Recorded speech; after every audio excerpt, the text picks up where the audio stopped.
ikhtiarkan itu sesuatu yang baik, maka tolonglah ya Allah. Tetapi kalau Allah lebih tahu, seandainya apa yang sedang aku ikhtiarkan itu ujungnya tidak baik, maka gantilah dengan yang lebih baik. Wallahu ya'lamu wa antum la ta'lamun dalam Al-Quran. Allah itu tahu, sedangkan engkau tidak tahu. Asa an tuhibbu syai'an wa huwa syarrul lakum wa asa an takrahu syai'an wa huwa khairul lakum. Bisa jadi kamu menyukai sesuatu yang itu padahal baik buat kamu, dan bisa jadi kamu tidak menyukai sesuatu padahal itu tidak baik buat kamu. Wallahu ya'lamu antum la ta'lamun dalam Al-Quran. Jadi kalau kita mengikhtiarkan sesuatu, itu pun kita memohon pertolongan kepada Allah Subhanahu wa Ta'ala. Termasuk dalam iyyaka nasta'in, terutama dalam soal ibadah. Dan pada dasarnya ya, semua hal baik atau semua perbuatan baik, kalau itu diniatkan untuk ibadah kepada Allah, maka itu jadi ibadah. Apapun. Ibu-ibu pergi ke pasar tiap pagi, kalau niatnya ibadah, itu jadi ibadah. Ibu-ibu pergi kemana misalnya, entah apapun, pokoknya yang dilakukan, masak pagi-pagi, atau apapun itu, kalau diniatkan ibadah, itu jadi ibadah. Kecuali ya, perbuatan-perbuatan yang jelas-jelas tidak baik. Dalam hadis itu dikatakan, innamal a'malu binniyat. Amal itu tergantung kepada niat. Artinya adalah suatu perbuatan, apapun itu, jika diniatkan ibadah, dia jadi ibadah. Kecuali perbuatan-perbuatan yang tidak baik, itu tidak akan jadi ibadah meskipun diniatkan untuk ibadah. Contoh ya, dalam di cerita Eropa itu ada kisah tentang Robin Hood misalnya. Robin Hood itu kan menolong orang ya, mencuri dari orang-orang kaya diberikan kepada orang-orang miskin. Niatnya kan baik gitu, supaya tidak ada kesenjangan sosial. Tapi yang dilakukan adalah mencuri. Tetap saja niat baik tidak bisa menjadikan perbuatan tidak baik menjadi baik. Sekali lagi, niat baik tidak bisa menjadikan perbuatan tidak baik menjadi baik atau menjadi ibadah. Dan perbuatan baik itu tidak bisa menjadi perbuatan baik atau menjadi ibadah kalau itu tidak diniatkan untuk ibadah. Makanya kita tuh rugi ya sebenarnya kalau kita melakukan aktivitas kebaikan, lalu di situ kita tidak meniatkan untuk beribadah kepada Allah. Misalnya ibu-ibu masak nih, masak itu kan kebaikan luar biasa itu, menyediakan makanan untuk anak, untuk suami gitu. Ya lumayan, kadang-kadang lama kan Bu kalau masak itu, tergantung juga. Tapi kalau itu tidak diniatkan untuk ibadah, itu jadinya lapur gitu, nggak dapat pahala gitu. Makanya kita berniat untuk ibadah itu selalu harus disertakan dalam segala perbuatan baik kita. Jadi wa natlubu minka al-ma'unata 'alal ibadati wa ghairiha. Di sini kemudian Allah Subhanahu wa taala memberikan contoh ya bagaimana kita berdoa.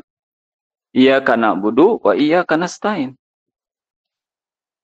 Jadi kalau kita mau iyyaka nasta'in, mau memohon pertolongan, maka iyyaka na'budu, maka beribadahlah dulu. Jadi kita berbuat ketaatan itu berbuat ketaatan, kemudian kita memohon kepada Allah Subhanahu wa taala. Kalau kita sedikit ketaatan kepada Allah, kalau kita misalnya dan kita sebagai manusia banyak dosa gitu. Makanya kalau misalnya kita berdoa, itu salah satu adab di dalam berdoa itu kita awali dengan istighfar dulu. Istighfar, karena doa itu bisa saja terhijab, gitu. Terhijab atau terhalang oleh dosa-dosa yang kita lakukan. Kenapa misalnya kita berdoa memohon kepada Allah tiap malam gitu? Memohon, tetapi Allah Subhanahu wa taala belum mengabulkan doa-doa yang kita panjatkan. Oh, mungkin kita itu belum bertaubat dulu dari dosa-dosa yang dilakukan. Karena dosa-dosa itu bisa menghijab gitu. Makanya adab di dalam berdoa itu mulailah dengan istighfar. Lebih baik lagi mulailah dengan apa? Dengan sholat taubat 2 rakaat misalnya. Gitu. Lalu setelah istighfar bacalah sholawat. Allahumma sholli ala sayyidina Muhammad. Karena sholawat itu adalah doa memohon rahmat, memohonkan rahmat ya. Kita memohon rahmat kepada Allah Subhanahu wa taala agar dicurahkan kepada Rasulullah. Dan doa atau sholawat yang kita panjatkan kepada Allah untuk Rasulullah itu adalah doa yang makbul. Jadi bagaimanapun keadaan kita, itu sholawat mah makbul aja. Gitu. Diterima aja, diterima. Dan sampai kepada Rasulullah itu. Gitu. Dan ketika kita bersolawat kepada Nabi, dalam hadis dikatakan, man shalla alayya sholatan, sallallahu alaihi asyran katanya. Barang siapa yang bersolawat atasku 1 kali, maka Allah Subhanahu wa taala bersolawat untuknya 10 kali. Gitu ya. Jadi mulailah dengan solawat. Solawat itu kalau memohon kita memohon agar Allah Subhanahu wa taala memberikan rahmatnya kepada Rasul, kasih sayangnya. Lalu Allah Subhanahu wa taala memberikan solawat kepada kita itu apa? Memberikan ampunan kepada kita. 10 kali kalau kita bacanya sekali. Memberikan ampunan, memberikan rahmat dan kasih sayangnya kepada kita. Lalu kalau dalam hadis itu lanjutannya, man shalla alayya asyran sallallahu alaihi mi'atan. Jadi barang siapa yang membaca salawat 10 kali, Allah membaca salawat atau bersalawat kepadanya 100 kali. Luar biasa. Makanya awali itu dengan salawat. Lalu setelah itu mohonlah kepada Allah Subhanahu wa taala hajat-hajat kita. Kita memohon ampun, bersolawat, mohonlah hajat-hajat kita. Lalu nanti ditutup lagi dengan solawat. Makanya kalau kita doa bareng-bareng tuh biasanya kan dimulainya itu dengan Allahumma sholli wa sallim ala sayyidina wa habibina wa syafi'ina wa maulana Muhammad gitu. Itu tuh solawat. Kemudian selesainya solawat lagi. Karena solawat itu kan doa yang makbul. Nah, doa yang diapit oleh 2 doa makbul antara dua solawat itu, insya Allah akan menjadi doa yang makbul juga. Gitu.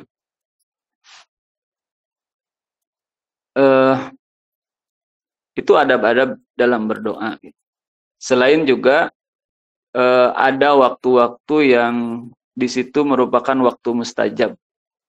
Misalnya ketika khotib sedang duduk antara 2 khutbah. Jadi kalau Jumat tuh, Bu, misalnya didengerin, kalau khotib pas lagi duduk antara 2 khutbah, disitulah berdoa. Atau lagi hujan besar. Tadi di situ kan di Cianjur lagi hujan besar ya. Itu berdoa kepada Allah pada saat hujan besar. Apalagi banyak guntur, wah luar biasa itu. Perasaan kita juga kan sangat terkondisikan tuh untuk berdoa tuh. Berdoa di saat seperti itu kepada Allah Subhanahu wa taala. Atau di saat safar, saat dalam perjalanan berdoa. Seperti itu. Jadi iyyaka na'budu wa iyyaka nasta'in, di situ juga mensiratkan ya adab kepada kita bagaimana berdoa kepada Allah Subhanahu wa taala. Kemudian ihdinas siratal mustaqim. Ihdina, tunjukilah kami as-sirata kepada jalan al-mustaqima yang lurus. Ihdina, hidayah, berikanlah hidayah kepada kami Hidayahnya berupa apa? As-sirat al-mustaqim, jalan yang lurus.